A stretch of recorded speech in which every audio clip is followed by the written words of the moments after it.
Otkako ste zadnji put bili s nama u našem plasteniku, u ovom dijelu gdje uzgajamo paprike, vjerujemo da se primijeti velika razlika kod naših plodova, kako biljke lijepo napreduju i sve onako kako smo očekivali. Pokazali smo vam kako mi vežemo i oblikujemo stabljiku i sve one bitne radnje. No, sada je vrijeme da zaštitimo naše biljke jer su ove godine izazovni vremenski uslovi, pa ćemo da na vrijeme, to jest preventivno, zaštitimo biljke od štetnika. Budući da je tu već velik broj lijepih plodova, kako bolje izvršiti zaštitu nego na prirodan način i izbjeći različite hemijske preparate.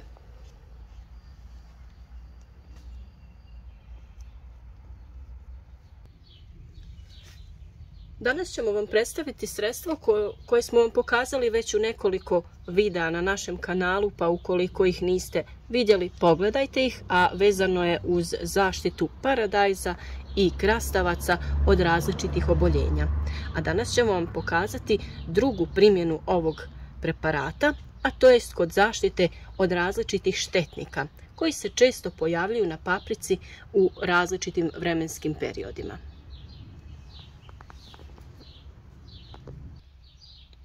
Najidealniji uslovi za razmnožavanje insekata su u kišnim razdobljima, a kod paprike oni se najčešće pojavljuju na ovim donjim dijelovima listova.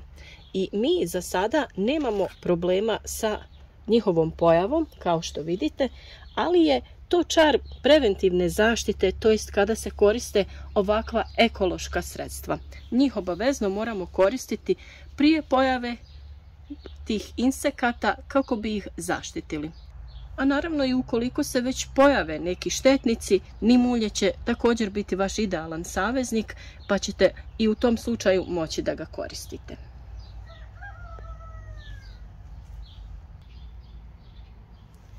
Priprema ovog preparata je vrlo jednostavna. U 1 litru tople vode dodat ćemo 10 ml ovog ulja. Ili u 10 litara tople vode dodate 100 ml ovog ulja. Vrlo je važno da ta voda bude topla kako bi se ovo ulje što lakše izmiješalo.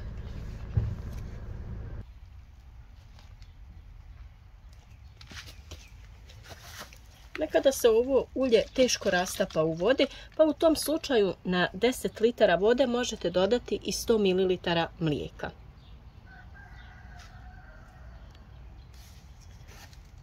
Kada govorimo o korištenju ovog ulja, vrlo je bitno da ovaj rastvor koristite rano ujutro ili skroz predvečer kada nema sunca. Jer ukoliko bi listove prskali po jakom sunčanom vremenu, riskirali bi pojavu nekih ožegotina, to jest ovaj list bi mogao da se spali, a to svakako želimo izbjeći.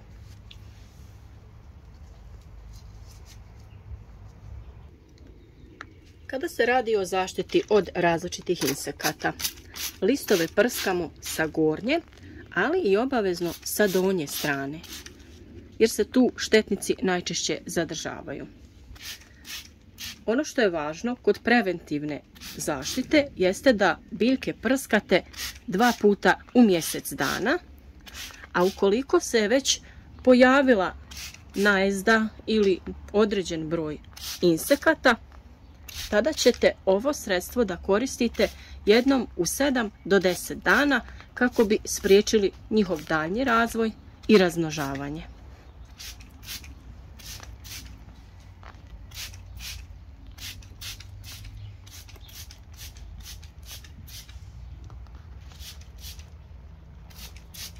Ovo ulje je dobro i kao hranjivo preko lista, to jest folijarno, jer ono jača biljke, onda su one snažnije i bolje razvijaju cvjetove, to jest plodove.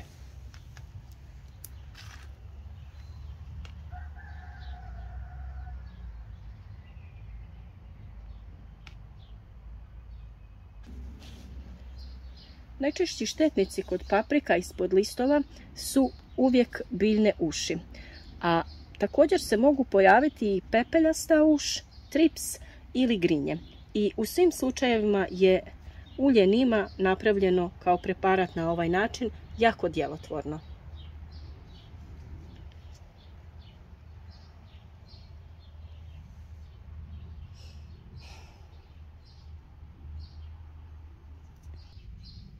Izazov u današnjoj poljoprivredi, to jest uzgoju, je da se povećaju prinosi, ali bez štete po životnu sredinu. U sadašnjoj praksi suzbijanje štetočina se vrši uglavnom upotrebom hemijskih sredstava, a često i prekomjernim. Rezultat toga može biti zagađenje životne sredine, stvaranje otpornih štetočina i kontaminiranim plodovima.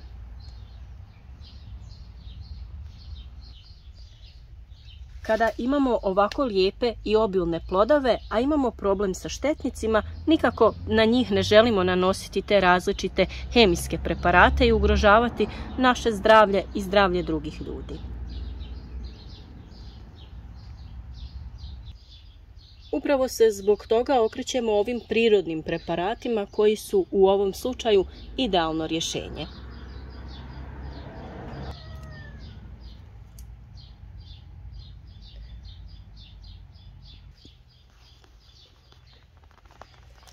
Ovo nim ulje sadrži alkaloide i liminoide sa mnoštvom medicinskih svojstava. Na primjer, liminoidi pokazali su se uspješnim u 95% slučajeva korištenja kao pesticid ili insekticid. Alkaloidi nimbid i nimbidin imaju antivirusna i antigljivična svojstva, što će u slučaju oboljenja paprike također vrlo dobro doći.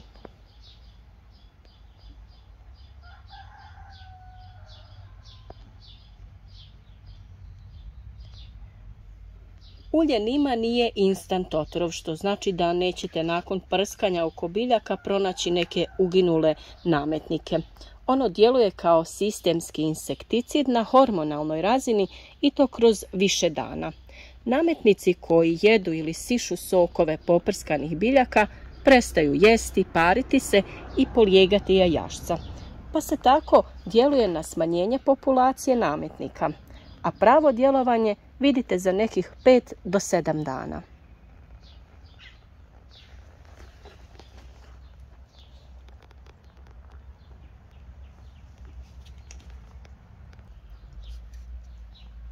Trenutni vremenski uslovi i dugi kišni dani uzrokovali su i određene probleme kod uzgoja paprike, kao što je ovo propadanje cvjetova, to jest mladih plodova paprike. Zbog puno tih loših vremenskih uslova nije došlo do plodnje ove paprike zbog nedostatka različitih korisnih kukaca koji su obavljali te poslove. Pokazali smo vam i prije kako našu papriku vodimo na 2 glavne grane i iznad svakog lista pojavljuje se jedan plod, a onaj zaperak koji je bio tu iznad lista redovno uklanjamo kako bi plodovi bili krupniji i plodovi na tim zapercima ne bi im oduzimali hranjiva. Na taj način ćemo imati krupnije, a obilne plodove. Također je vrlo važno redovno pričvršćivati stabljiku paprike oko ovog potpornja, te uklanjati višak ovih bočnih grana, a ostavljati ovaj glavni cvijet koji će biti plod. I tako svaki put kada dobijemo novu ovu bočnu granu, ovu unutarnju uklanjamo, a ovu vanjsku puštamo da raste u visinu.